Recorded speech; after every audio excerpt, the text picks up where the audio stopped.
সবাই নিশ্চয়ই জানো গাছ পাঠা কাকে বলে। হ্যাঁ, আমার মতো তোমরাও নিশ্চয়ই জানো। তো আজকে হবে গাছ পাঠার ছোলার ডাল।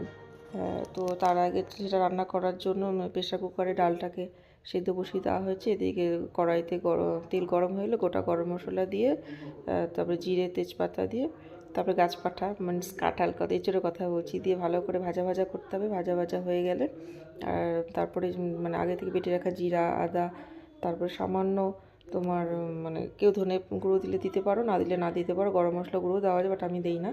তো দিয়ে ভালো করে কষা হয়ে গেলে যখন সুন্দর একটা অ্যারোমা বেরোতে শুরু করবে আর তেল ছাড়তে শুরু করবে, তখনই আগে থেকে সেদ্ধ করে রাখা ছোলার ডালটাকে দিয়ে দিতে হবে। বা ছোলার ডালটাকে একদম গলে গেলে হবে না, গোটা গোটা সেদ্ধ থাকবে কিন্তু মানে ভেঙে যাবে না।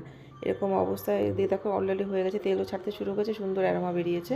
তো আগে থেকে তোমার সেদ্ধ করে রাখার ছোলার ডালটা দিয়ে দিলাম। তো রেডি আমার গাছ পাঠার ছোলার ডাল।